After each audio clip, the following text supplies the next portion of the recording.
بربادی کی وجہ پتہ کیا ہے؟ 6 گھنٹے نعت خوانی. تقریر اس وقت کرواتے ہیں جب بندے جناب والا تھک جاتے ہیں، لام لیٹ ہو جاتے ہیں. وہ ساری پہلی توانائی تو نعت خوان کھینچ لیتے ہیں، تازہ دم آپ ہوتے ہیں. اب وہ ذوق رہا نہیں، دور اتنا خونی دور آ گیا، قیامت خیز دور ہے. اب تقریر اس وقت کروائی جاتی ہے جب بندے آدھے سوئے ہوتے ہیں. اب تقریر میں جناب ہر وقت ذوق تو نہیں ہوتا نا، مسائل بھی ہوتے ہیں. اس لیے ذرا سنو، توجہ سے سنو، اللہ آپ کا بھلا کرے. میں جو بات کر رہا ہوں اس کو انشاءاللہ کام دے گی آپ کو. بڑے بڑے فتنے اٹھ رہے ہیں، اس لیے پوری توجہ سے سنیں. سبحان اللہ. غوث پاک 3 آیتیں لکھتے ہیں. سورۃ الحشر آیت نمبر 10. والذین جاءوا من بعدهم یقولون ربنا اغفر لنا ولإخواننا الذین سبقونا بالإیمان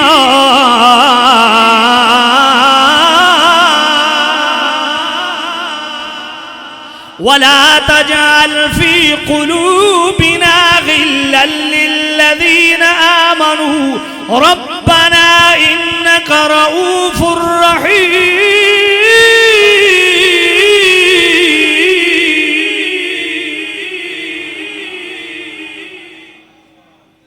غوث پاک اوپر مقدمہ اہل سنت کے لکھ کے نیچے آیت کیوں لاتے ہیں؟ ہن غوث پاک نو قرآن نہیں سمجھ آیا ہیں؟ جنہاں دی اج تک داڑھی تے تحقیق مکمل نہیں ہوئی مقدار کیویں او بھی منہ مارن کھلوتے ہیں. سمجھ آئی کوئی نہیں آئی؟ میں کہ کملے تینوں شریعت دے ظاہر دا نہیں پتہ، باطن دا خاک پتہ ہو سی. توجہ کوئی نہیں. اللہ غوث پاک آیت کیوں لا رہے ہیں؟ غوث پاک کو دین نہیں سمجھ آیا جو ایک آیت کی 40 تفسیریں کر دیں. غوث پاک فرماتے ہیں دیکھو قرآن تو یہ کہہ رہا ہے کہ اہل ایمان کی نشانی یہ ہے کہ وہ گزرے ہوئے اہل ایمان کے لیے دعائے مغفرت کرتے ہیں، اچھے جذبات کا اظہار کرتے ہیں اور اللہ کی بارگاہ میں دعا کرتے ہیں. وَلَا تَجْعَلْ فِي قُلُوبِنَا غِلًّا لِلَّذِينَ آمَنُوا. اے اللہ یہ جو صاحب ایمان گزر گئے ان کے متعلق ہمارے دلوں میں کینہ نہ رکھ. تو اس کا مطلب ہے غوث پاک نے مور لگا دی کہ ان اچھا اوپر نام لکھے مولا علی، طلحہ، زبیر، عائشہ، معاویہ، تو گویا غوث پاک نے مور لگا دی کہ وہ صاحب ایمان تھے. دوسری مور یہ لگا دی کہ ان کے متعلق اپنے دل پاک رکھنے ضروری ہیں. ان کے متعلق دل میں غل نہیں رکھنا، کینہ نہیں رکھنا، دل اپنے سینے ان کے کینے سے پاک رکھنے. غوث پاک کو قرآن نہیں سمجھ آیا. اب غوث پاک دوسری آیت لاتے ہیں سورۃ الحجر کی آیت نمبر 47. اللہ کا قرآن. وَنَزَعْنَا مَا فِي صُدُورِهِم مِّن غِلٍّ إِخْوَانًا عَلَى سُرُرٍ مُتَقَابِلِينَ.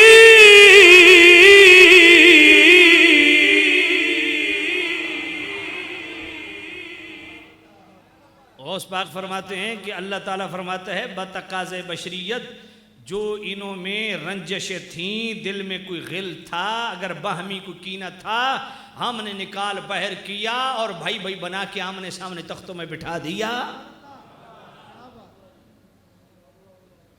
اور اب غوث پاک تیسری آیت لکھ رہے ہیں سورہ بقرہ کی آیت نمبر 134. اللہ کا قرآن. تِلْكَ أُمَّةٌ قَدْ خَلَتْ لَهَا مَا كَسَبَتْ وَلَكُمْ مَا كَسَبْتُمْ وَلَا تُسْأَلُونَ عَمَّا كَانُوا يَعْمَلُونَ.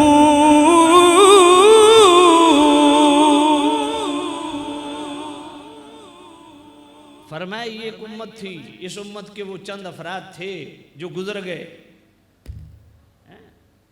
ان کے ذمے وہ جو انہوں نے کیا، تمہارے ذمے وہ جو تم کرو. وَلَا تُسْأَلُونَ عَمَّا كَانُوا يَعْمَلُونَ. ان کے متعلق تم سے سوال نہیں ہوا، اس لیے اتنا اوکھا نہیں ہونا، تم سے نہیں پوچھا جائے گا.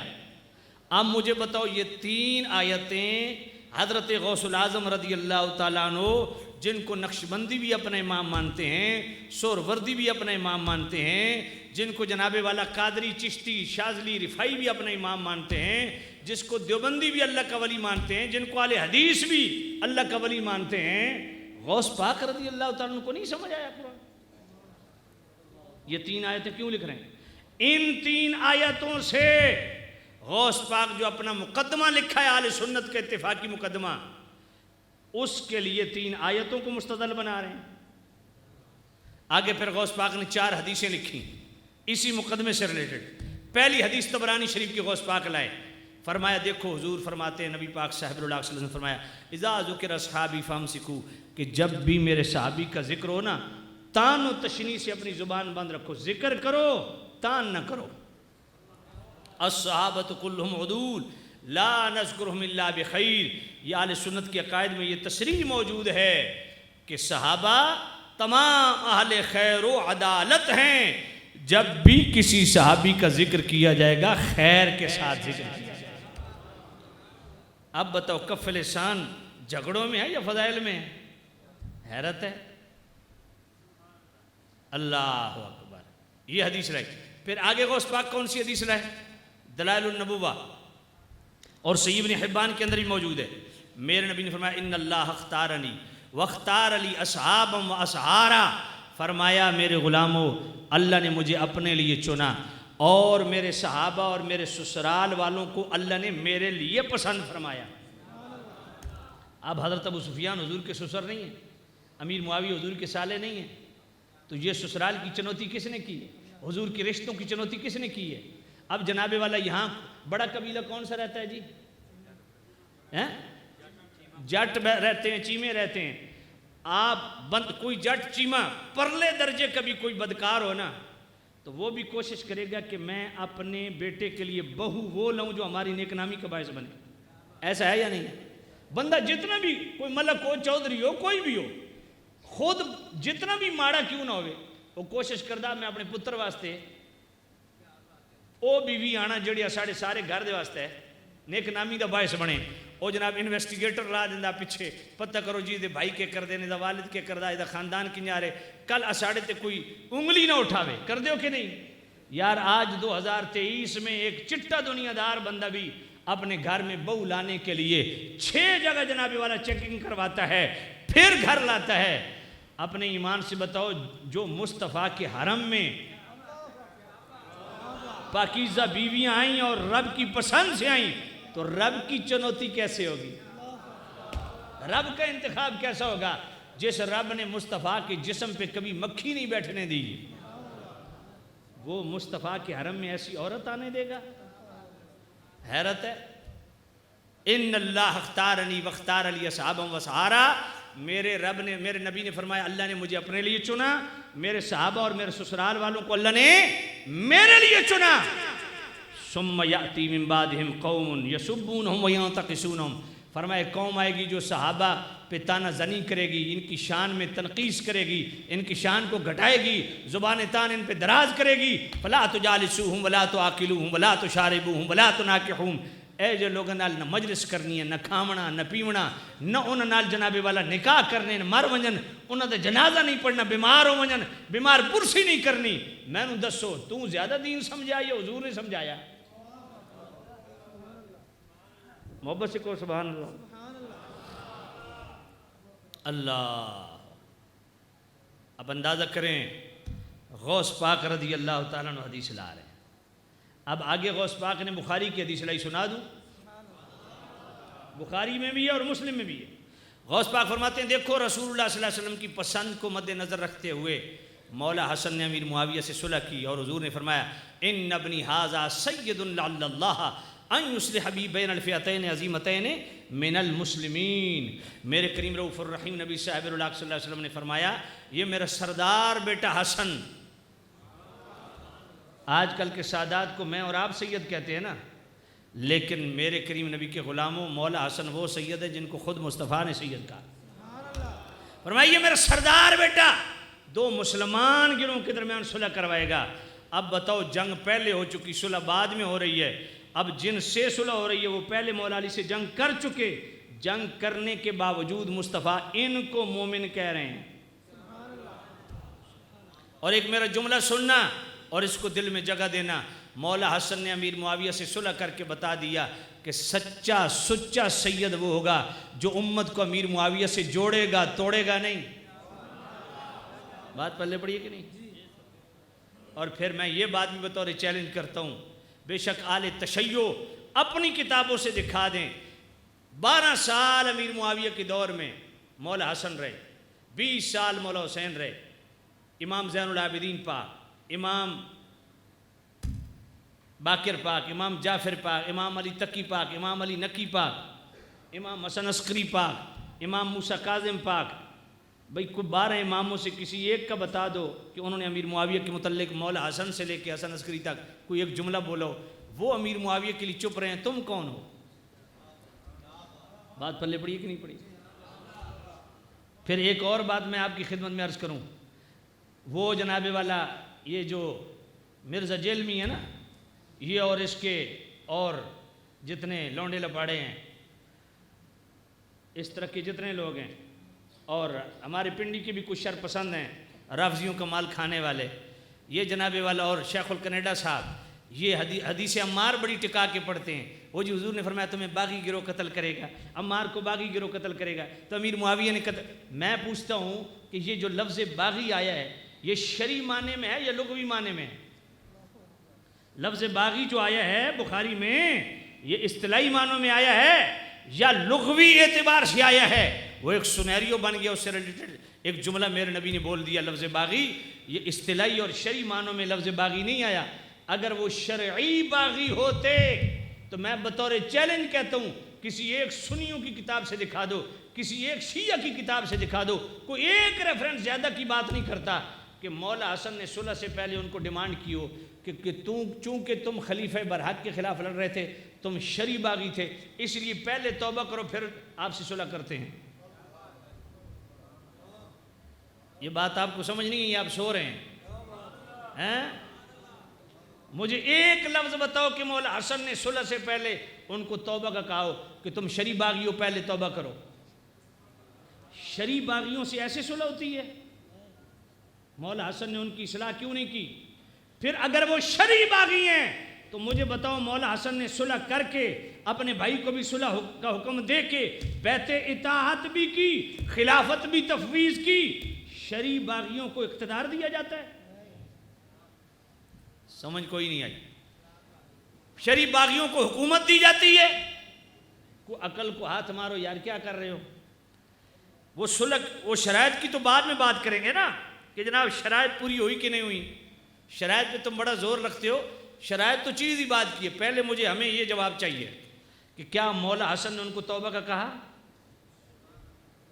پھر اگر وہ شرعی باغی ہوتے تو طبرانی شریف کی حدیث ہے قتلا یا قتلا معاویہ فی الجنہ، اور مولا علی نے فرمایا جو ادھر سے قتل ہوئے وہ بھی جنتی، جو میری طرف سے قتل ہوئے وہ بھی جنتی.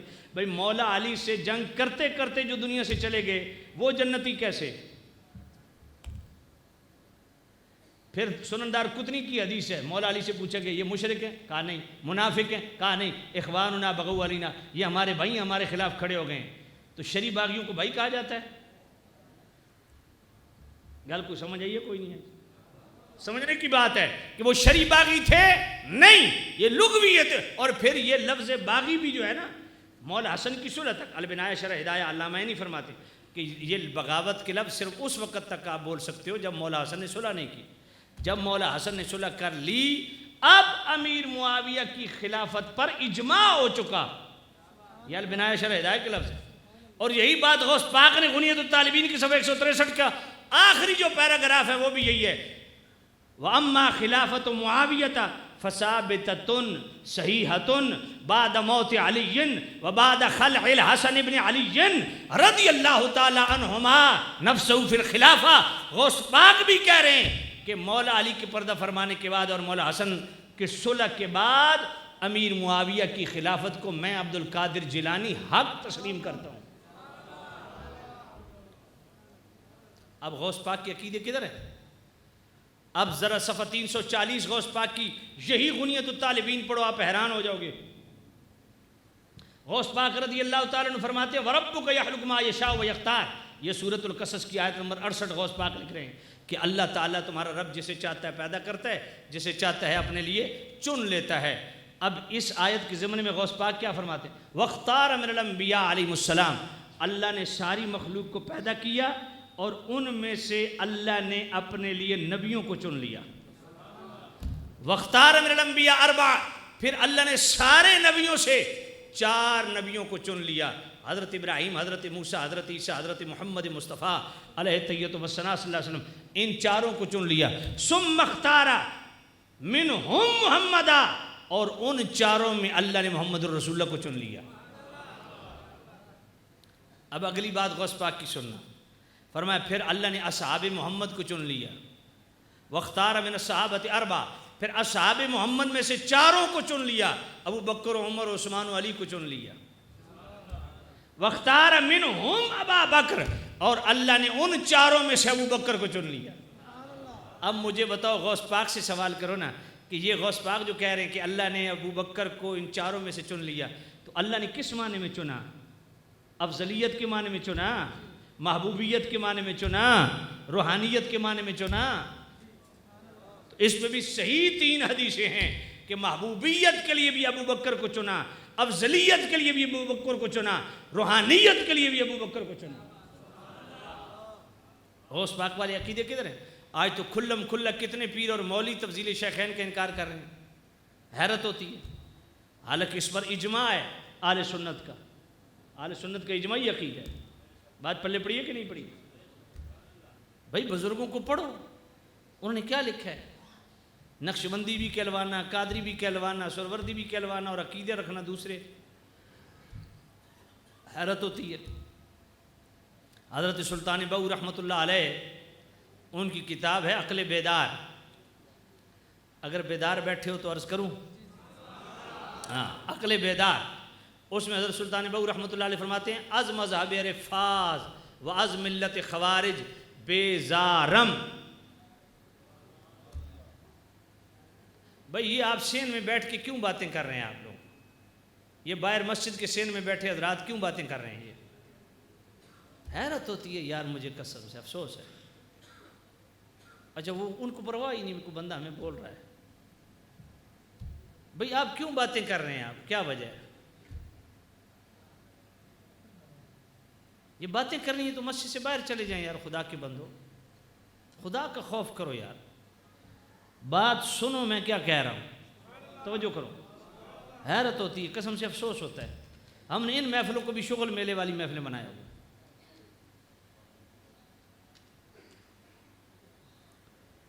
حضرت سلطان بہو رحمۃ اللہ علیہ عقل بیدار میں فرماتے ہیں از مذہب رفاعت و از ملت خوارج بیزارم۔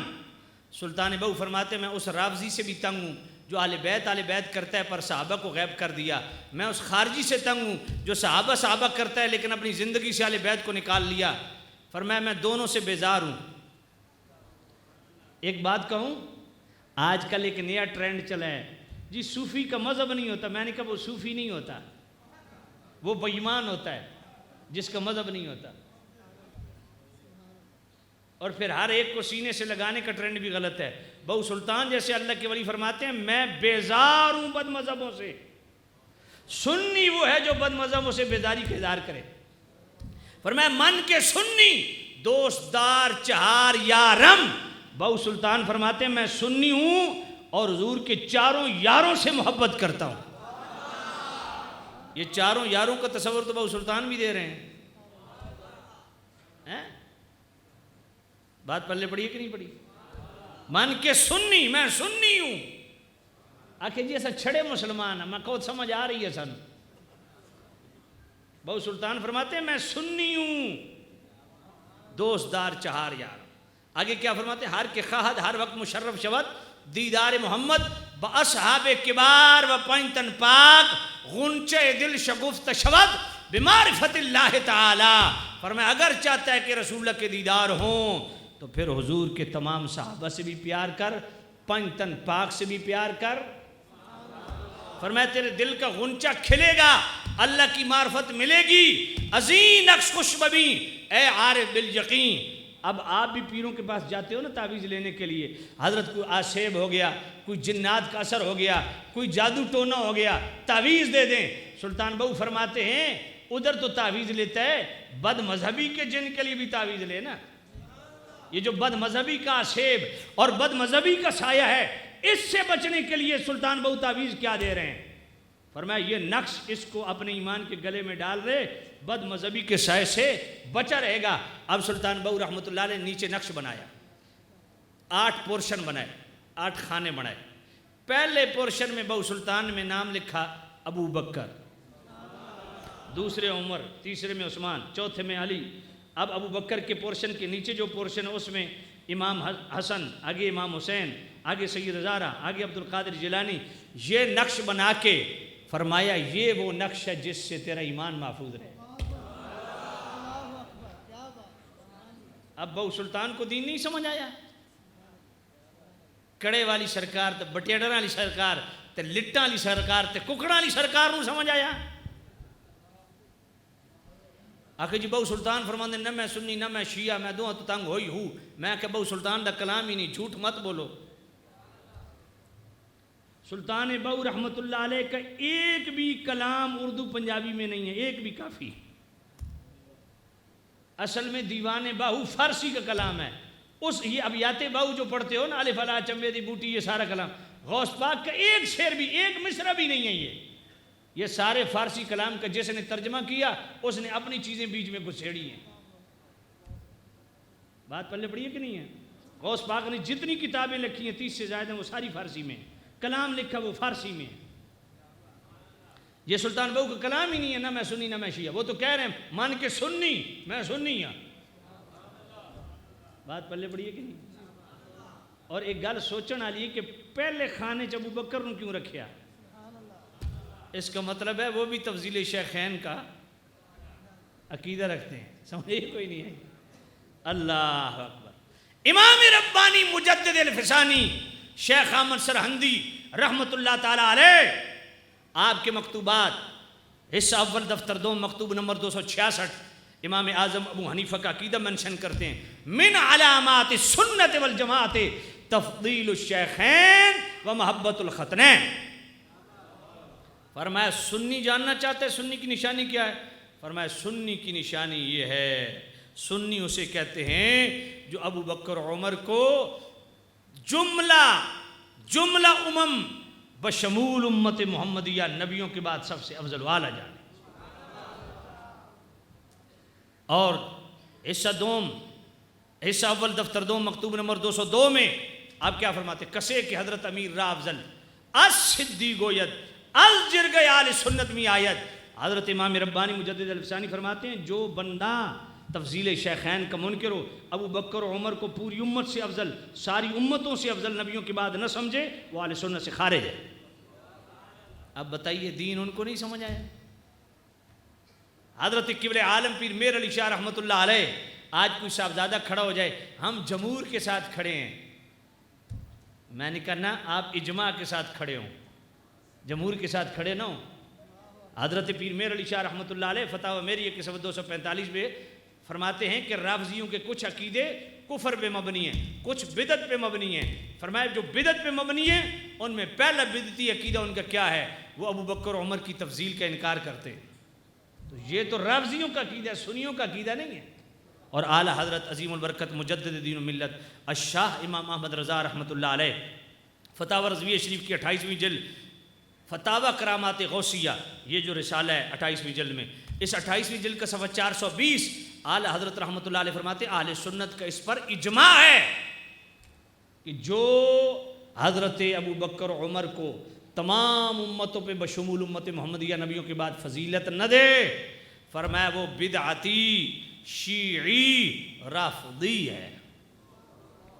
اور فتاوی رضویہ شریف کی 5ویں جلد منیر العین فی حکم تکبیر الابہامین، اس 5ویں جلد کے صفحہ 680 پہ اعلیٰ فرماتے ہیں آج بعض جہال مولا علی کی تفضیل کے قائل ہیں، مولا علی کو ابو بکر عمر پر فضیلت دیتے ہیں۔ فرمایا یہ تصریح مدادت شریعت ہے، مدادت یہ تضاد سے ہے، یعنی مخالفت، قرآن و سنت کی مخالفت ہے۔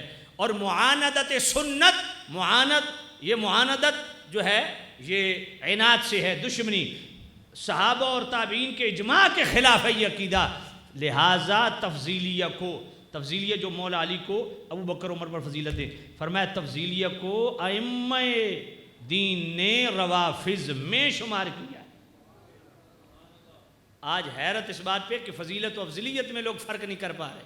یہ فتاوی رضویہ شریف یہی جناب والا فتاوی رضویہ شریف کی 5ویں جلد منیر العین فی حکم تقبیل البہائم صفحہ 580 پہ اعلیٰ فرماتے ہیں فضیلت و افضلیت میں زمین آسمان کا فرق ہے.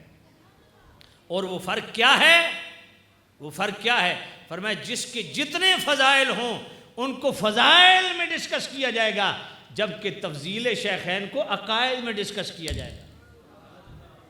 اس لیے تفضیل شیخین کے مقابل صحیح حدیث آ جائے قطعاً واجب التاویل ہے، بفرض باطل صالح تعویل نہ نکل سکے تو صحیح حدیث بھی واجب الرد ہے، کیونکہ تفضیل شیخین تواتر اجماع سے ثابت ہے، اور تواتر اجماع کے مقابل احاد کو نہیں سنا جائے گا.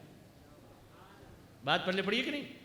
اور پھر سیدی اعلیٰ حضرت امام اہل سنت رحمۃ اللہ علیہ نے تو مطلع القمرین فی ابانت سبقت العمرین لکھی، پھر الظلال القاء من بار سبقت الاتقاء 28ویں جلد کے آخر میں صفحہ 182 صفحات پہ مشتمل صرف افضل البشر بعد الانبیاء بتحقیق صدیق اکبر پہ لکھی، اور پھر غایت تحقیق فی امامت علی و صدیق بھی لکھی.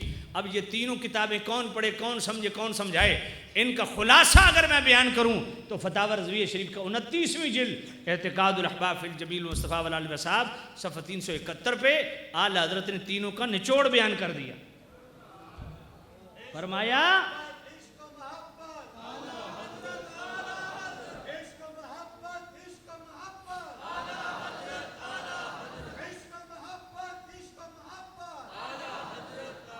اب یہ جو میں بیان کر رہا ہوں نا، دعا بھی دینی ہے تو مولانا عامر صاحب کو دیجیے، بد دعا بھی دینی ہے تو انہوں کو دیجیے. یہ انہوں نے مجھے کہا ہے کہ یہ بیان کرنا، توجہ کوئی نہیں. حضرت توجہ فرمائیے. اب میں بھی بادل نخواستہ بیان کر رہا ہوں کہ آپ کی توجہ بہت کم ہے.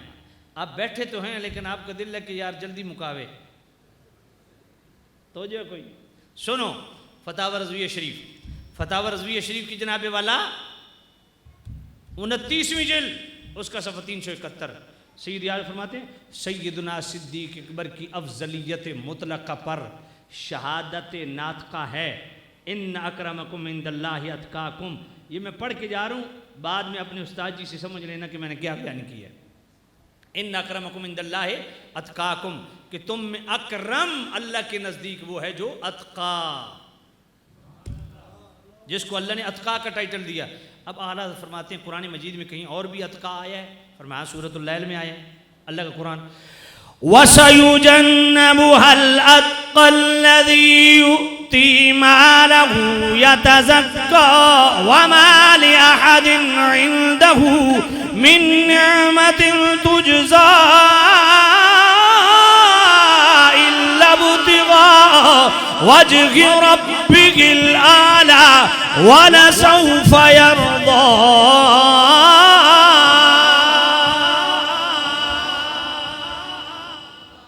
فرمایا دوزخ سے بہت دور رکھا جائے گا جو اتقا ہے. وہ اتقا کون ہے، اس کی نشانی کیا ہے؟ فرمایا الذی یؤتی مالہ یتزکیٰ، مال دیتا ہے کہ پاک ہو جائے. اب اعلیٰ حضرت فرماتے ہیں حمد ہے باری تعالیٰ کے لیے جس نے کسی کی تلبیس و تدلیس اور حق و باطل کی آمیزش و آویزش کو نہیں چھوڑا. اللہ نے اتقا کے ساتھ اس وصف حمید کی تعیین کر دی جو سوائے صدیق اکبر میں کسی اور میں پایا ہی نہیں جاتا.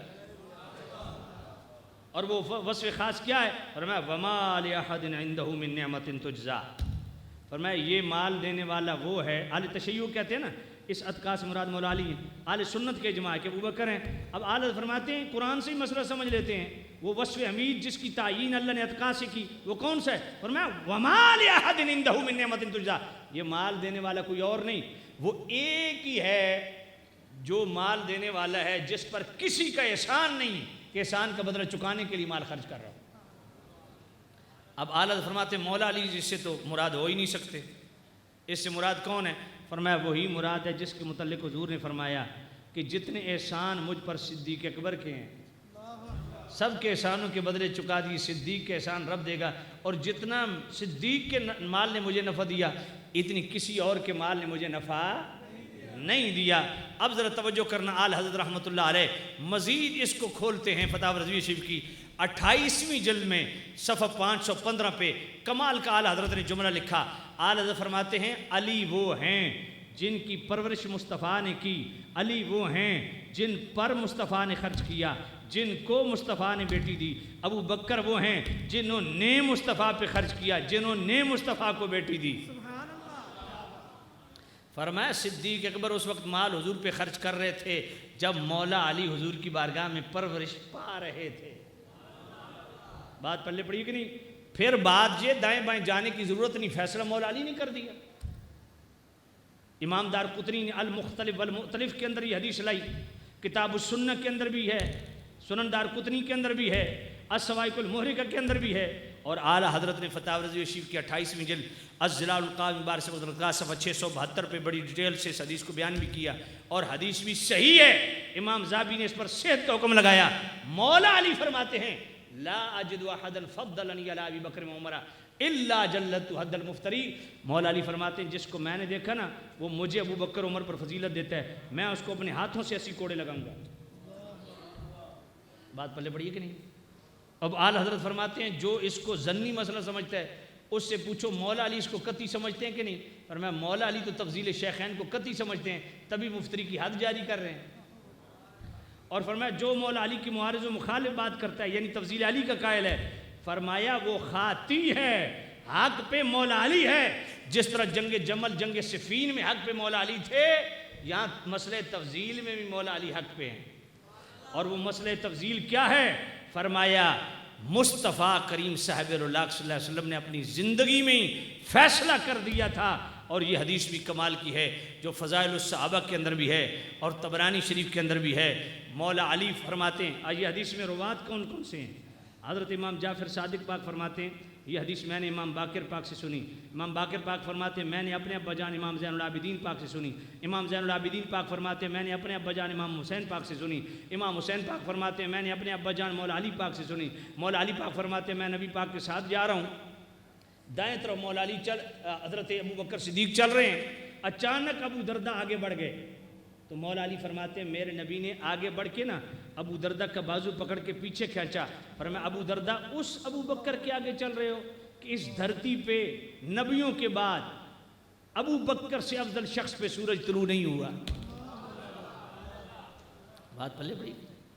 تو سامنے زید شام افضلیت کا مسئلہ اہل سنت کے نزدیک اجماعی اور قطعی ہے، جو اس کا منکر ہے وہ اہل سنت سے خارج ہے، وہ سنی نہیں۔ اور فتاوی رضویہ شریف کی 6 جلد صفحہ 626 پہ اعلیٰ حضرت فرمایا جو تفضیلی ہے نہ اس کی امامت جائز ہے نہ اس کی بیعت جائز ہے۔ جو تفضیلی امام ہے اس کے پیچھے پڑی گئی نمازیں واجب الاعادہ ہیں، ان کو لوٹانا واجب ہے۔ دل تو چاہ رہا تھا بہت کچھ بیان کروں لیکن بیان بہت طویل ہو گیا اور آپ کی بھی بس ہو گئی ہے، میں اسی پہ اکتفا کرتا ہوں، پھر کبھی موقع ملا تو تفصیلی گفتگو کریں گے۔ وآخر دعوانا ان الحمدللہ رب العالمین۔ تمام حضرات کھڑے ہو جائیں اور سلام شریف پڑھ لیں۔ یہ کیا ہے؟ او بھائی سارے بندے ستے ہوئے ہیں بادشاہ۔